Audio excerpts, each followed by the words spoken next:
Siapa kamu?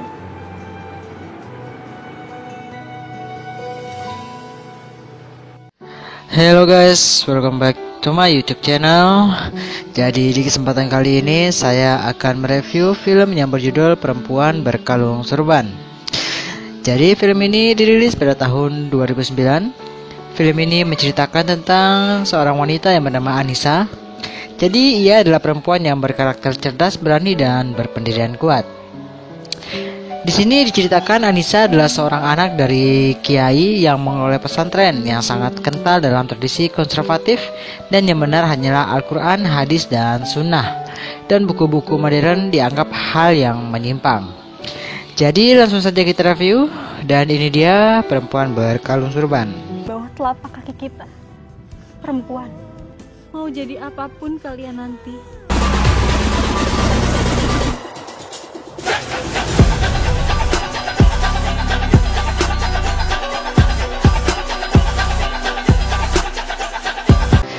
Jadi pada awal scene terlihat jelas kehidupan keseharian santri di sebuah pesantren.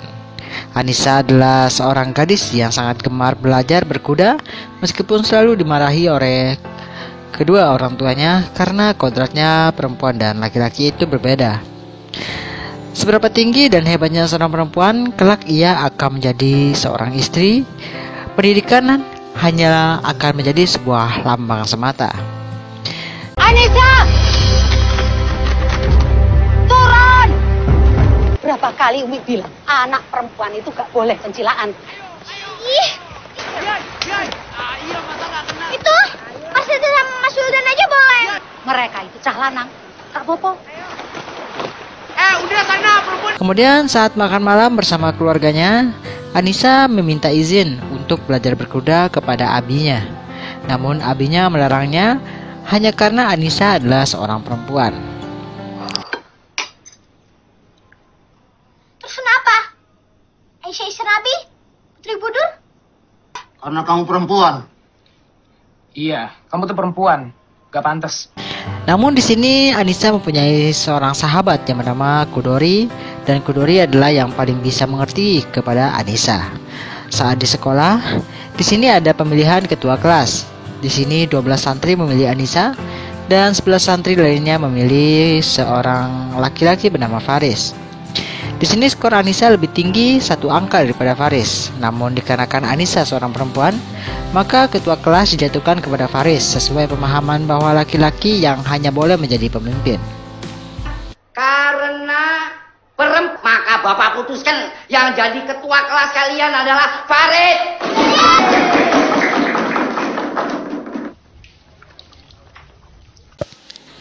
Di sini Anissa merasa tiada keadilan untuk perempuan.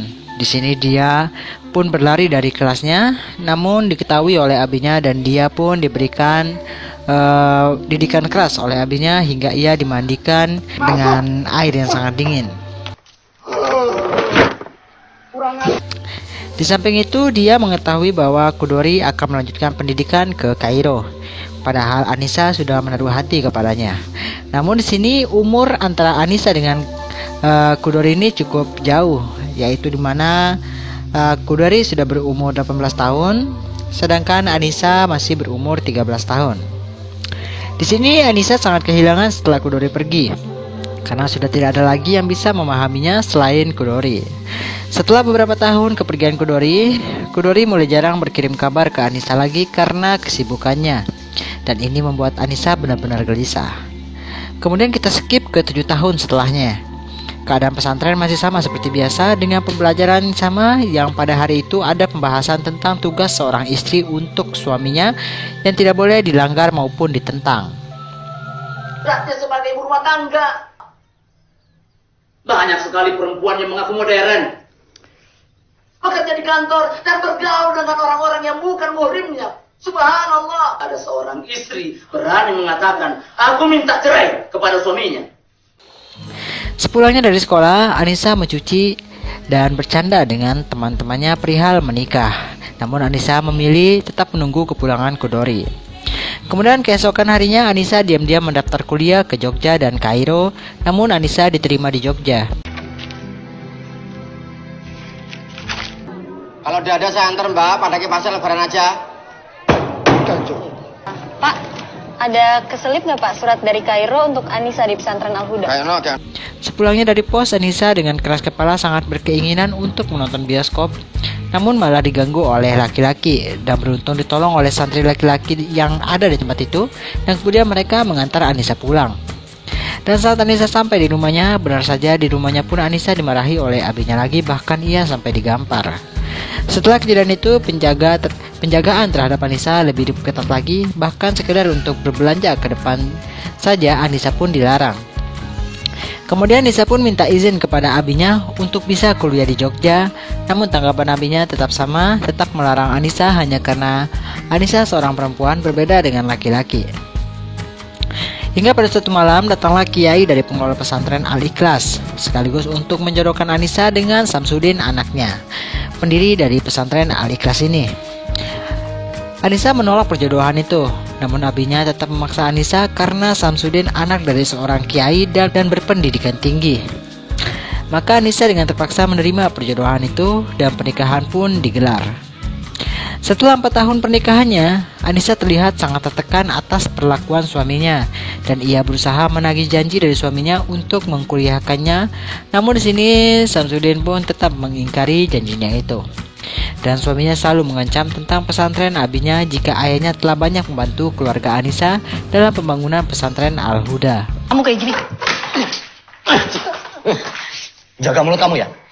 Start sekarang tanpa bantuan aku. Ya. Apa mau aku bikin tutup pesantrennya? Ya. Udah untung aku mau nikahin kamu tau.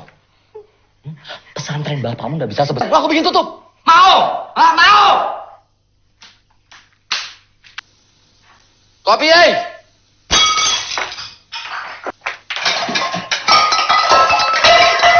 Buang, banting semua. Suatu hari Anissa yang sedang sibuk dengan pekerjaannya, tiba-tiba Anissa dipanggil oleh Samsudin untuk melayaninya.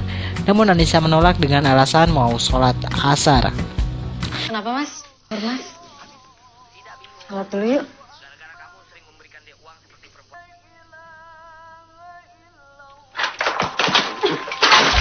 Wajib melayani suaminya. Dan kalau menunda-nunda, itu akan seorang istri muslimah ya wajib. Namun di sini Samsudin tetap memaksa dengan secara kasar, dan di sini pun Samsudin menjima Anissa di dalam kamar mandi. Seorang wanita wajib melayani suaminya. Bahkan saat Anissa mengalami menstruasi, suaminya tetap memaksanya untuk berhubungan badan. Dan di sini Anissa sudah tidak kuat lagi dengan perlakuan daripada si Samsudin, dan Anissa memutuskan untuk pergi pada malam itu untuk meninggalkan Samsudin. Namun di sini Samsudin merengek dan menangis melarang Anissa pergi, dan hal itu membuat Anissa mengurungkan niatnya.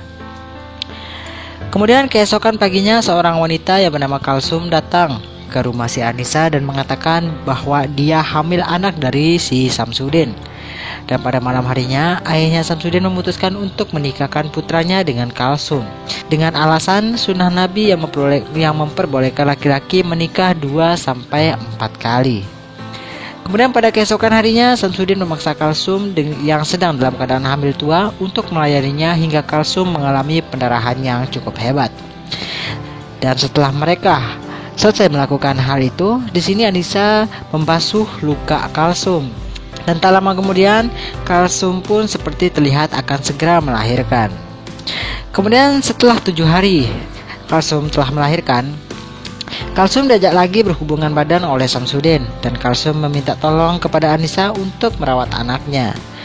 Di sini Anissa yang mendengar suara Kalsum dan Samsudin terlihat stres dan emosi, namun ia tidak bisa mengutarakan apa yang ia rasakan. Singkat cerita, Anissa pun minta izin untuk pulang ke rumahnya dikarenakan abinya dalam keadaan sakit. Tuh, main pergi. Lihat kelakuan itu. Kalau nggak diizinin pulang juga aku akan nurut. Jadi istri kok bangkal terus sama suami. Kamu tak larang pulang juga bakal tetap pergi dong. Tapi paling nggak ngomong biar aku ngerti. Nggak ngasih izin sih siapa toh? Dan saat sampai di pondok pesantren, Anissa bertemu dengan Kodori.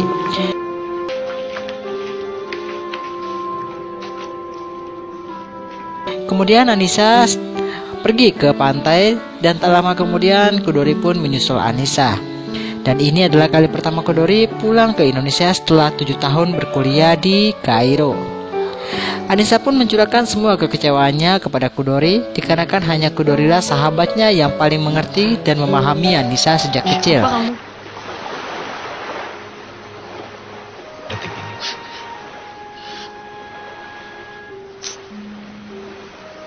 Aku tidak pernah memaafkan diriku, Nisa. Sampai... Kenapa kamu tinggalin aku? Tak hanyut ke dalam perasaanku yang gak pantas buat kamu, Nis. Le. Aku takut. Jadi apa yang pantas buat aku? Allah pasti menunjukkan jalan yang terbaik buat kamu, Nisa. Jauh-jauh ke Kairo belajar Islam cuma untuk bilang Allah pasti nunjukin jalan buat aku. Dengan derai air mata, Anissa pun pergi meninggalkan Chudori. Kemudian Anissa memutuskan untuk kembali pulang ke rumah si Samsudin. Hingga suatu pagi Anissa yang sedang menyiapkan makanan. Di sini Kalsum pun menegur Anissa dengan berkata janganlah terlalu sering pulang ke rumah orang tuanya karena tak ada yang membantunya untuk merawat sang anak. Kemudian Anissa pun dengan amarahnya berkata jika Kalsum menginginkan posisi sebagai istri pertama maka ambillah. Anissa juga sudah tidak kuat dengan perlakuan Samsudin yang seperti itu. Dan tak lama kemudian saat Anissa sedang menyapu halaman, tiba-tiba datanglah kurir pengantar surat. Dan surat itu dari Chudori. Setelah Anissa membaca surat itu, Anissa pun langsung pergi menemui Chudori di pondok pesantren abinya. Namun suaminya pulang dan menemukan surat itu dan membacanya. Lalu suaminya pun menyusul Anissa ke pondok pesantren tempat abinya berada. Dan saat Anissa sedang mencurahkan seluruh isi hatinya kepada Chudori, tiba-tiba Samsudin datang dan memfitnah mereka jika mereka telah berzina dengan bukti jilbab Anissa yang telah terlepas. Di situ pun para pembimbing dan santri datang menyaksikan kejadian itu. Dan di sini Samsudin pun langsung menceraikan Anissa dan tak lama kemudian abinya Anissa terkena serangan jantung hingga meninggal dunia. Saya ceraikan kamu.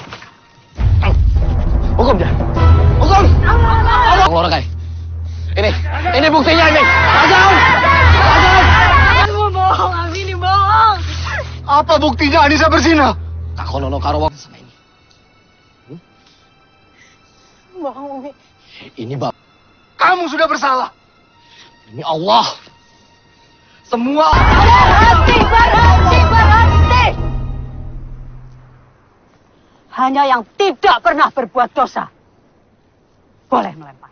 Abi. Nisa.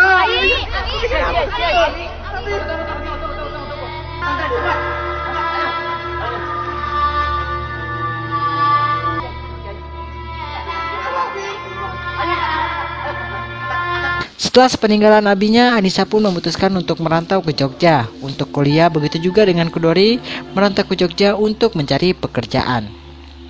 Singkat cerita, setelah sesampainya di Jogja, Anissa pun menemui salah seorang teman lamanya. Anissa pun dikagetkan dengan keadaan temannya yang telah jauh berubah dan temannya menjelaskan bahwa inilah yang namanya kebebasan. Dan di sini Anissa menyadari jika perkataan abinya selama ini demi kebaikannya agar Anissa dijauhkan dari pergaulan bebas yang ada di luar sana. Kemudian Anissa telah menjadi seorang mahasiswa dan Anissa memulai karirnya menjadi seorang penulis novel. Setelah sekian lama Anissa berkuliah, ia pun mulai mendapatkan hasil dari novel yang ia tulis dan beberapa karyanya berhasil diterbitkan di dalam koran.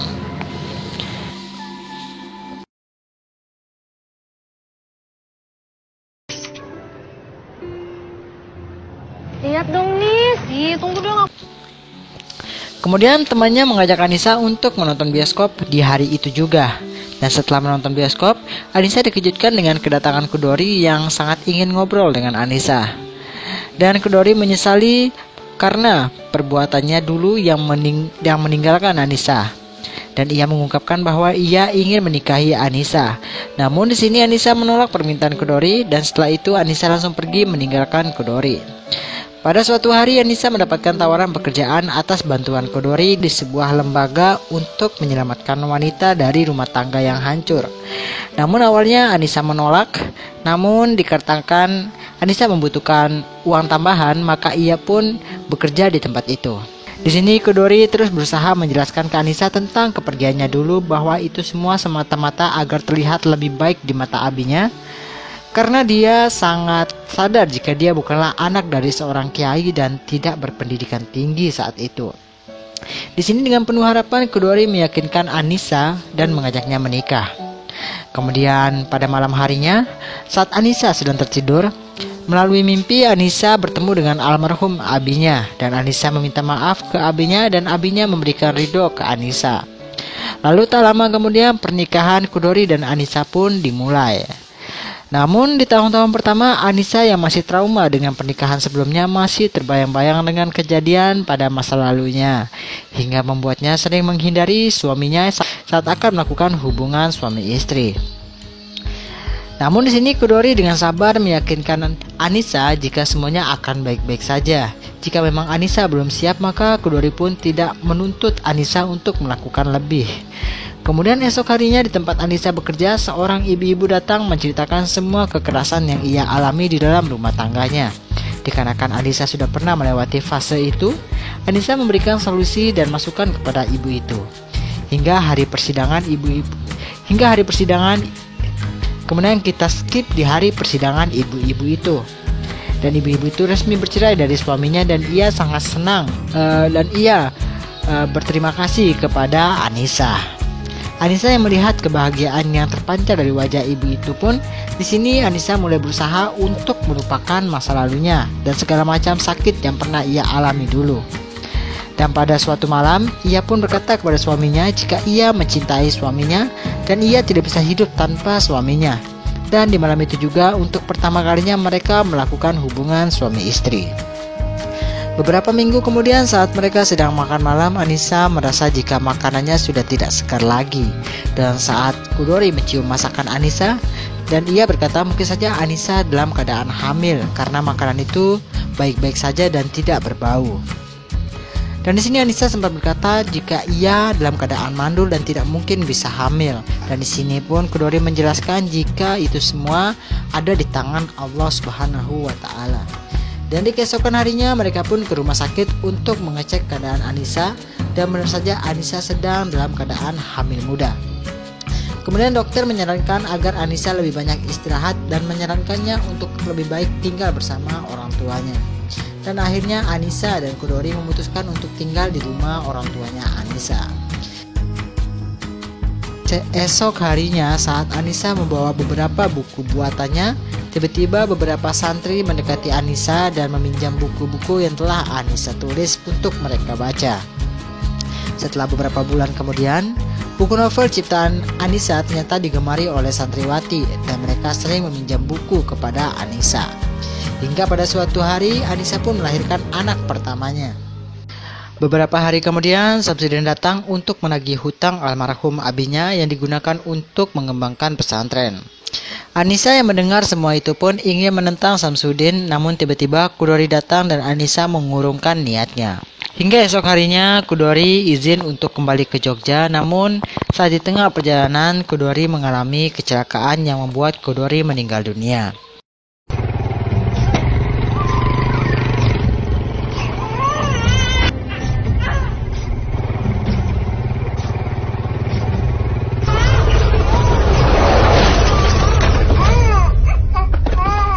Setelah sepeninggalan suaminya, Anissa seperti merasa belum percaya akan kepergian dari suaminya.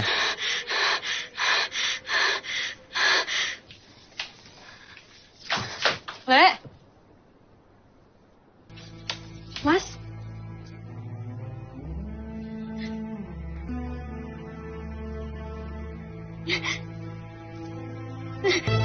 Kenapa kamu ninggalin aku, Mas? Aku gak bisa hidup tanpa kamu. Tahan, Mas.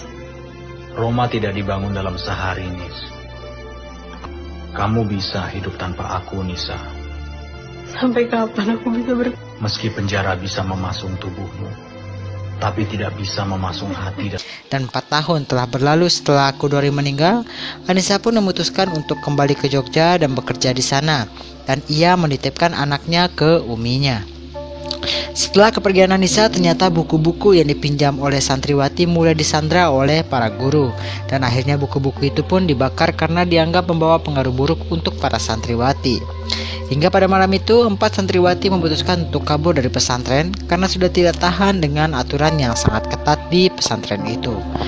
Di Jogja pun Anissa dihubungi oleh kakaknya perihal santriwati yang kabur, dan Anissa mencari keberadaan santri-santri itu dan ia berhasil menemukan mereka di sebuah gedung tempat berlangsungnya seminar.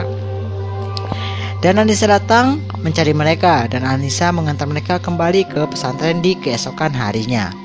Dan saat sesampainya mereka di pesantren itu, Anissa pun mencurahkan seluruh kekecewaannya tentang peraturan pondok pesantren yang tidak pernah berubah dari masa lalu hingga sekarang. Dan di pesantrennya terlalu menomorduakan perempuan tanpa mempedulikan keinginan dan perasaan seorang perempuan. Dan di situ pernyataan Anissa membuat santriwati banyak terinspirasi olehnya. Kalian semua adalah calon muslimah. Dan calon ibu untuk anak-anak yang kalian sayangi. Calon istri untuk suami kalian tercinta. Tapi jangan lupa satu hal, bahwa Allah juga memberikan manusia kebebasan. Surga menurut janji Allah ada di bawah telapak kaki kita. Mau jadi apapun kalian nanti, pilihlah jalan Allah dengan rasa. Kita akan hidup dengan tenang dan tanpa rasa benci. Dan dengan hati yang ikhlas. Dengan begitu, insya Allah.